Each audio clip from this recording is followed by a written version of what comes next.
Assalamualaikum warahmatullahi wabarakatuh. Perkenalkan, nama saya Rosa Amelia Nugraha dari kelas SI 2022-06. Di sini saya akan mempresentasikan hasil dari wawancara saya mengenai ide-ide apa saja sih untuk perkembangan pada Desa Cilimus. Assalamualaikum warahmatullahi wabarakatuh. Perkenalkan, saya Rosa Amelia Nugraha dari Universitas Kuningan, jurusan Sistem Informasi, ingin mewawancarai perihal aparatur desa terkait potensi desa. Yang pertama, apa saja sih Pak potensi unggulan yang dimiliki oleh desa, misalnya dalam bidang pertanian, pariwisata, ekonomi, atau budaya Pak?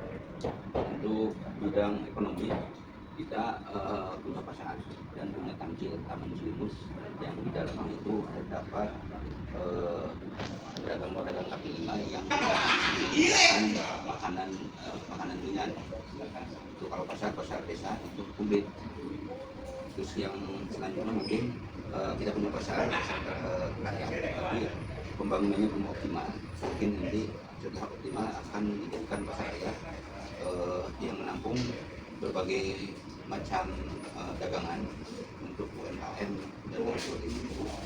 Dari potensi-potensi tersebut, apa saja sih Pak yang sudah dibahas dan diberdayakan, dan bagaimana dampaknya terhadap kesejahteraan masyarakat di desa?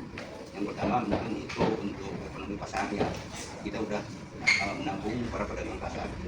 Itu ada jumlahnya itu pasar desa Cilimus itu ada 715 kios yang terdaftar yang melemparkan sekitar 300-an.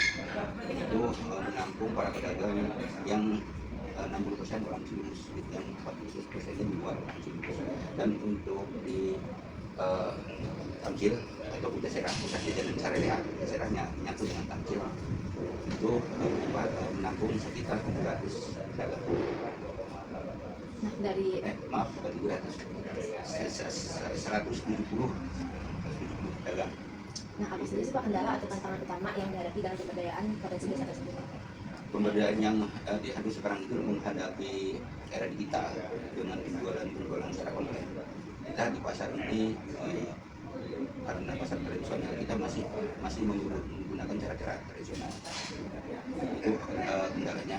Terus jalan keluarnya kita desa mengundang para pihak yang kira-kira bisa meningkatkan penjualan dengan penjualan online, tapi tetap para pedagang itu bisa berdagang di sana, tetap tidak tutup.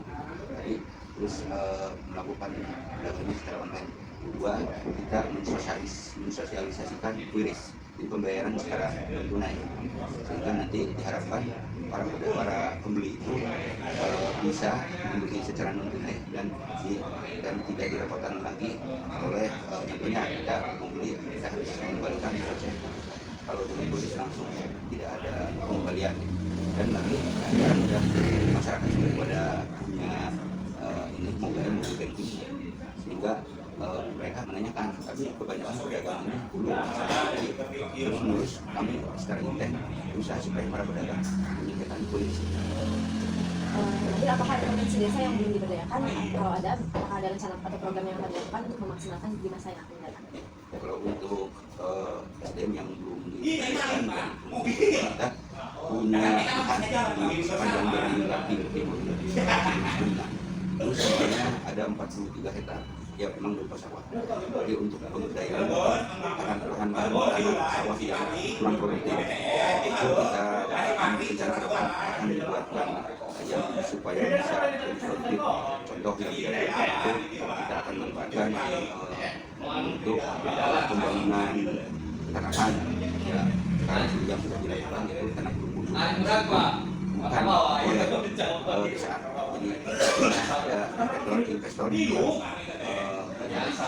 tapi manfaatnya kita bekerjasama. Burung tersebut harus memberikan ilmu-ilmunya kepada masyarakat, sehingga nanti masyarakat diharapkan setelah adanya burung itu bisa meniru dan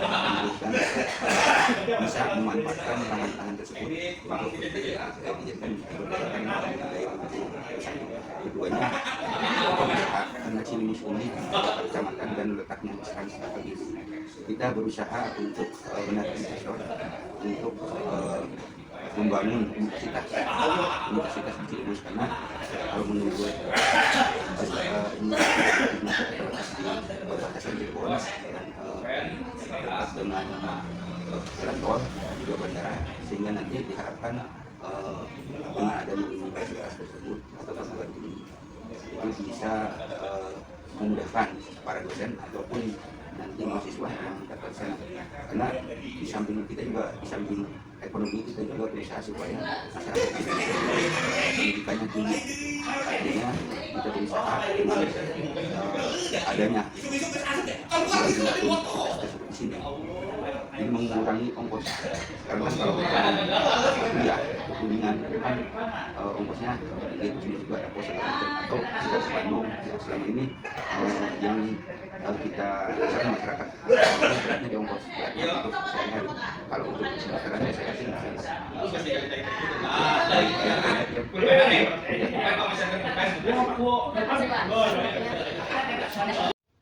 Oke, langsung saja kita bahas apa saja sih ide-ide pengembangan untuk Desa Cilimus ini. Seperti yang pada tertera di layar, di sini saya akan menampilkan PowerPoint untuk ide kegiatan pengembangan pada Desa Cilimus. Nah, yang pertama, di sini saya akan menjelaskan tentang latar belakang Desa Cilimus, di mana Desa Cilimus ini secara administrasi merupakan salah satu desa dalam wilayah Kecamatan Cilimus, Kabupaten Kuningan, dengan batas-batas wilayah tertentu, yaitu sebelah utara berbatasan dengan Desa Caraca, sebelah selatan berbatasan dengan Desa Panauan, Desa Bojong, sebelah barat berbatasan dengan Desa Bojong juga, dan juga sebelah timur berbatasan dengan Desa Indrapatra atau Desa Cibuntu. Nah, luas wilayah seluruhnya adalah 2.435 hektar dan berada pada ketinggian 446 mdpl. Dengan iklim tropis dan secara administrasi terdiri dari 6 RW dan 24 RT yang dibagi menjadi 5 dusun. Seperti yang dapat dilihat pada layar, di sini ada peta Desa Cilimus.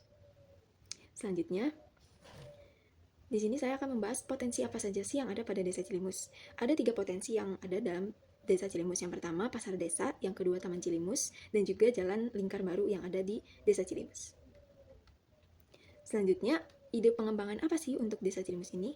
Yang pertama, untuk pasar Cilimus, saya membuat ide di mana pasar ini bisa meningkatkan fasilitasnya, seperti menambah fasilitas seperti tempat parkir, toilet umum, tempat sampah terpisah, dan ruang laktasi, di mana menyediakan area hijau atau ruang istirahat untuk pengunjung.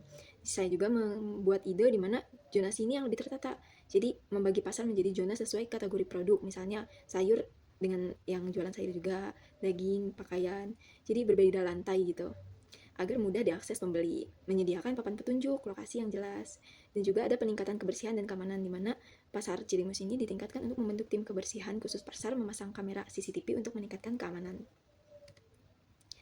Nah, contoh potensi pada pasar Desa Cilimus, yang pertama, di sini sesuai yang tadi saya bicarakan, pasar desa ini lebih tertata ya, jadi untuk sayuran, ya tempat sayuran gitu, untuk pakaian di lantai 2 atau gimana gitu.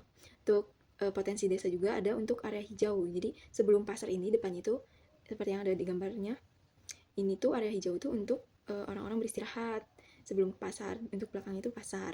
Selanjutnya ada CCTV untuk pasar, jadi keamanannya itu terjamin. Oke, selanjutnya di sini ada ide pengembangan untuk Taman Cilimus ya. Jadi Taman Cilimus ini berada persis letaknya itu di depan pasar Cilimus. Ini mungkin ide pengembangannya ada pengembangan kegiatan pasar malam atau festival kuliner lokal di area pasar untuk menarik pengunjung. Nah, kompetensi pedagang terbaik untuk meningkatkan motivasi lapangan, memperluas penggunaan QRIS atau aplikasi pembayaran digital lainnya. Di mana branding pasar ini memberikan identitas unik pasar bagi seperti pasar tradisional modern Cilimus, di mana membuat logo dan slogan untuk pasar agar lebih dikenal. Juga ada kolaborasi dengan UMKM, di mana ini mengundang UMKM lokal untuk memasarkan produk di pasar pada hari-hari tertentu.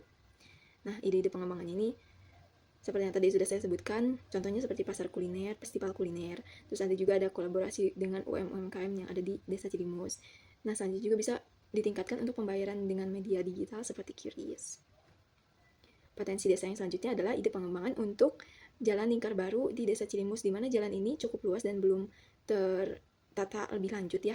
Menurut saya bisa dikembangkan dengan wisata kuliner jalanan, di mana membuka area kuliner dengan konsep food truck atau pedagang kaki lima khusus UMKM di Desa Cilimus yang tertata rapi. Jadi menyediakan tempat duduk juga, fasilitas mendukung seperti taman kecil atau panggung hiburan. Ya mungkin lebih ke tamcil tapi versi di pinggir jalan lebih tertata gitu. Terus juga bisa spot foto instagramable di mana menambahkan elemen dekoratif di sepanjang jalan seperti mural, lampu-lampu estetik, atau landmark desa. Bisa juga dibuatkan jalur sepeda atau jogging track di area tertentu. Nah, untuk potensinya ini seperti yang saya sebutkan sebelumnya, ada food truck-nya gitu. Jadi kita bisa untuk UMKM jualan menggunakan food truck gitu. Kalau udah selesai kan mobilnya tinggal dibawa pulang.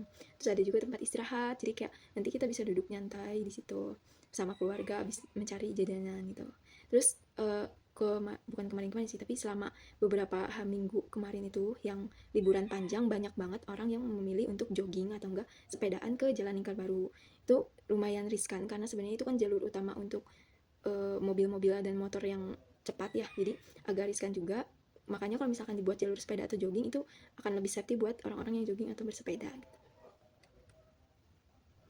Oke, sekian presentasi dari saya. Terima kasih sudah mendengarkan. Mohon maaf apabila ada kata yang salah. Wassalamualaikum warahmatullahi wabarakatuh.